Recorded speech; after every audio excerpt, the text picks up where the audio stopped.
Doctor مصدق ملک صاحب، آپ کو کیا لگ رہا ہے کہ جس طرح آج اکنامک سروے جو ہے اناؤنس ہوا تو وزیر خزانہ اورنگزیب صاحب نے بڑی ایک اچھی گڈی پکچر پیش کی ہے، چلے ہم ان کو بلیو کر بھی لیتے ہیں، تو آپ کو کیا لگ رہا ہے کہ یہ جو انٹرنیشنل لیول پہ جو اس وقت ڈیولپمنٹس ہیں، جو ایران اور امریکہ کی جنگ ہے، کیا یہ دوبارہ اثر انداز ہو سکتی ہے ہماری اکانومی پہ، اور کلائمیٹ چینج بھی کوئی رول پلے کرے گا؟ دیکھیے، پہلے تو میں سمجھتا ہوں کہ اس سب کے باوجود کہ ہمارے آخری کوارٹر میں جنگ ہو گئی اور تیل کی قیمتیں کہاں سے کہاں دگنی ہو گئیں، $60 کی بیرل $110 کی بیرل تک چلی گئی، ان تمام مصیبتوں کے باوجود اور پچھلے سال جو سیلاب آیا اور اس کی وجہ سے جو ہمیں نقصانات ہوئے وہ بھی آپ کے سامنے، تو سیلاب بھی آ گیا، جنگ بھی ہو گئی، لیکن اس کے باوجود تقریباً 4% گروتھ، 3.7% گروتھ جو ہے وہ ہم نے دکھائی۔ تو اور دوسری بات یہ ہے کہ آپ دیکھیں، دوسرا ایک ہم بڑی دیر سے یہ کہہ رہے تھے کہ اکانومی کو سٹیبلائز ہو لینے دیں، پھر آہستہ آہستہ ہم گروتھ کی طرف جائیں گے۔ اب یہ تو ناگہانی آفت ہے، چاہے وہ کلائمیٹ چینج کی طرف آئے کی وجہ سے آئے، جنگ کی وجہ سے آئے، اور میں کلائمیٹ چینج پہ تھوڑی دیر میں بات کرنا چاہوں گا، لیکن بات یہ ہے کہ ان تمام ناگہانی آفات جو آ سکتی تھیں اور آ گئیں، ان کے باوجود ہم نے گرو کیا، اور گرو بھی کس طریقے سے کیا؟ ہم نے اپنے ایکسپینس کاٹے تو فسکل ڈیفیسٹ نیچے آیا۔ آپ نے دیکھا کہ فسکل ڈیفیسٹ جو ہے وہ لوسٹ آ چکا ہے، 0.7% آف GDP پہ آ گیا ہے۔ اس کا مطلب ہے ہم نے کچھ نہ کچھ تو کیا ہے، لیکن افراط زر میں 11% اضافہ ہوا ہے افراط زر، مگر اس سب کیونکہ آخری کوارٹر میں تیل کی وجہ سے بہت سپائک آئی، لیکن آخر میں تو 6% ہی ہوئی نا۔ ابھی سنگل ڈیجٹس کے اندر ہی کہاں پہ آپ کو یاد ہوگا کہ جب ہم یہاں پروگرام کرتے تھے تو 37% ہم بات کرتے تھے کہ جو کھانے پینے کی اشیاء ہیں ان میں بعض جگہوں پہ 30% 40% افراط زر ہے، یعنی مہنگائی کی شرح ہے۔ تو اب اوورآل مہنگائی کی شرح جو ہے وہ نیچے آ کے 6% ہی پہ ہے نا۔ ان تمام آفات کے باوجود، ان تمام ایکسپینڈیچرز کے باوجود ہم نے سرپلس، ہمارا پرائمری سرپلس آ گیا، یعنی اگر انٹرسٹ ریٹ آپ نکال دیں اور دیکھیں حکومت کی کارکردگی تو ہم سرپلس میں ہیں۔ ہم نے فسکل ڈیفیسٹ کم کر دیا، پھر بھی ہم نے گروتھ 4% کے قریب کی، 3.7% کے قریب کی، اور یہ کوئی ون آف چیز نہیں ہے، 2 مسلسل سال ہیں گروتھ کے۔ سب سے بڑی گروتھ جو ہے وہ لارج سکیل مینوفیکچرنگ کے اندر آئی، تو لارج سکیل مینوفیکچرنگ بڑھ رہی ہے۔ ایگریکلچر کیونکہ سیلاب آیا، تباہی آیا تو آئی، اور اس طرح نہیں بڑھ پایا، لیکن ایگریکلچر میں بھی 4%، 3.5% گروتھ ہے، یعنی کوئی سیکٹر نہیں ہے، چاہے مینوفیکچرنگ ہو چاہے سروسز ہوں، جس میں گروتھ نہیں آئی۔ لیکن آپ کی بات جو دوسری ہے کہ جنگ کے اثرات ہوں گے، کوئی ایسی چیز نہیں جس کے اثرات نہ ہوں۔ تو اگر تیل کی قیمت بڑھے گی تو مہنگائی بڑھے گی تو اثرات کیوں نہیں آئیں گے؟ کلائمیٹ چینج آپ کو پتہ ہے، پچھلے سال بھی میں نے آپ کو بتایا تھا کہ اس کے سائیکلز بھی مانسون کے بڑھیں گے، اور اس کے علاوہ جو ان کی شدت ہے اس میں بھی اضافہ ہوگا۔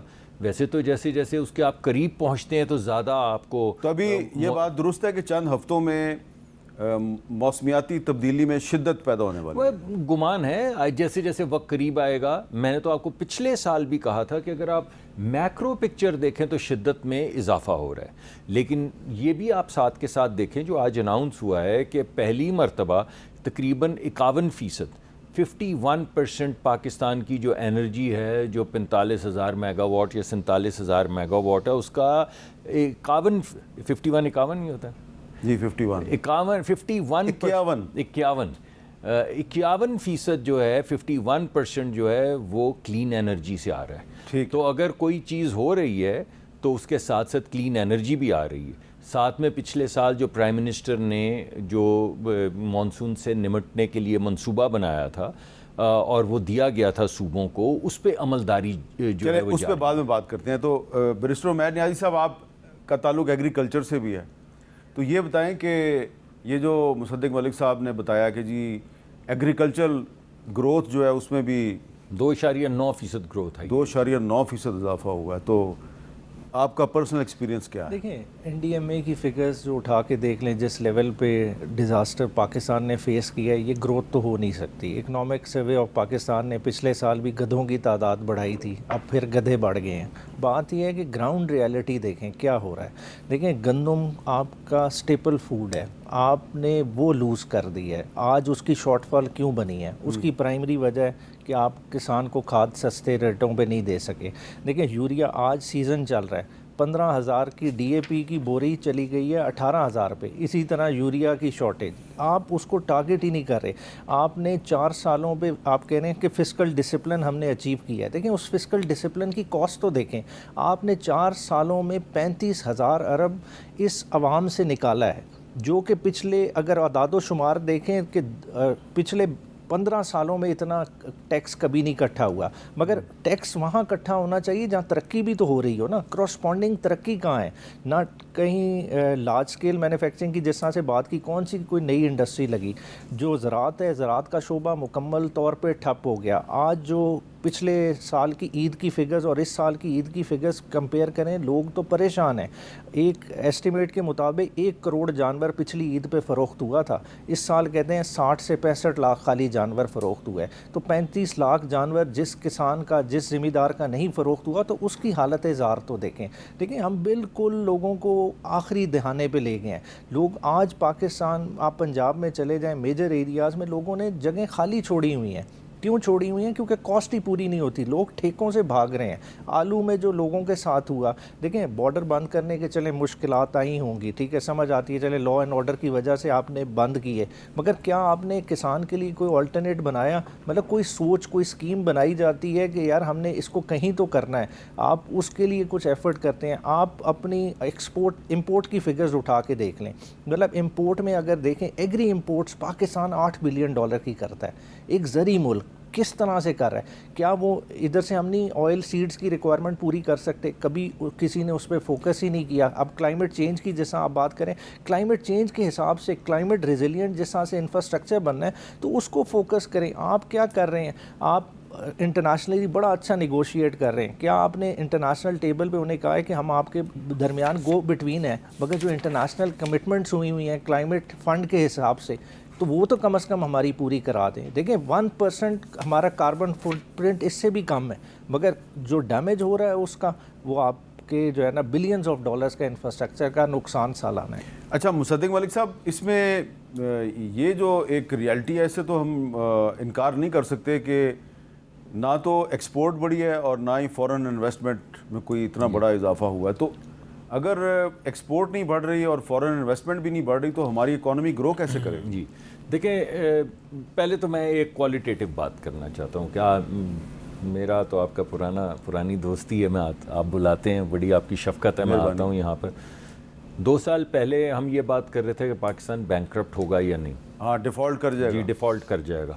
آج ساری جو گفتگو ہے وہ ریٹ آف گروتھ پہ ہے. ہاں, آج کوئی پاکستان کے اندر یہ نہیں کہہ رہا کہ پاکستان کی اکانومی کلیپس پہ ہے, کہیں ہم ڈیفالٹ نہ کر جائیں. تو اگر آپ نے کسی ملک کی پرفارمنس دیکھنی ہو تو ذرا ہٹ کے 2 سال پہلے 3 سال پہلے جائیں اور سوچیں کہ ہم آپس میں کیا گفتگو کرتے تھے اور آج ہم کیا گفتگو کر رہے ہیں. آج ہم یہ کہہ رہے ہیں کہ اگر 3.7% گروتھ ہے اور 2 سال سے مسلسل گروتھ آ رہی ہے, ہم کہہ رہے ہیں کافی نہیں ہے, اور میں مانتا ہوں کہ کافی نہیں ہے, لیکن یہ تو ہم دونوں مان رہے ہیں کہ گروتھ مسلسل ہر سال آ رہی ہے. اور جو حکومت کہہ رہی تھی کہ ہم سٹیبل ہونے کے بعد گرو کریں گے, وہ گروتھ آ رہی ہے. میں نے آپ سے خود کہا کہ 3%, 2.9% پہ ایگریکلچر گرو کیا ہے, لیکن اس کے ساتھ لائف سٹاک جس کی بھائی بات کر رہے کہ لوگ جانور نہیں بیچ سکے, اگر بیچ نہیں سکے تو 4% یعنی 3.7% وہ گرو کیسے کیا ہے. آپ نے امپورٹ کی بات کی, میں بالکل آپ کے ساتھ ہوں اور اس پہ بہت کام ہونے والا ہے. لیکن دالیں جو ہم امپورٹ کرتے تھے, ہماری دالوں کی پروڈکشن میں 34% شاید اس سال اضافہ آیا ہے. تو ہم دالیں بھی زیادہ پروڈیوس کر رہے ہیں. سیلاب کے باوجود, تباہی کے باوجود ہم نے کوئی 3% کے قریب ایگریکلچر بھی گرو کیا, لائف سٹاک بھی گرو کیا. فورن ڈائریکٹ انویسٹمنٹ بھلے سے کم ہو, اور ہم دیکھ لیتے ہیں اس کے نمبرز میرے پاس, میں نے آج رپورٹ میں وہ دیکھے نہیں ہیں, لیکن پرائیویٹ انویسٹمنٹ میں 13% اضافہ ہوا ہے. 13% فردر انویسٹمنٹ ہوئی ہے. پچھلے سال جب میں آپ کے پروگرام میں بیٹھا تھا تو ہم یہ کہہ رہے تھے کہ لارج سکیل انڈسٹری کنٹریکٹ کر گئی ہے. پچھلے سال کنٹریکٹ کر گئی تھی, اس سال 6.1% گرو کی ہے. کہاں پہ گھٹاؤ آ رہا تھا اس میں اور کہاں پہ بڑھت آ رہی ہے اس میں. تو میں ابھی بھی یہ مانتا ہوں بھائی کی بات کہ کیا یہ کافی ہے؟ بالکل کافی نہیں ہے. کیا ہمیں اور کرنا ہے؟ 100% اور کرنا ہے. غربت کا مداوع کرنا ہے. سب سے بڑا پروگرام ہمارا آج بھی بسپ ہے. غریبوں کے لیے آج بھی ہے. سب سے زیادہ پیسے ہم غریبوں کے اوپر خرچ بے نظیر انکم سپورٹ پروگرام. بے نظیر انکم سپورٹ پروگرام. اور مگر ان تمام چیزوں کے باوجود جو باتیں بھائی کر رہے ہیں میں ان سے متفق ہوں. میں سمجھتا ہوں ہمیں اس سے بہت زیادہ محنت اچھا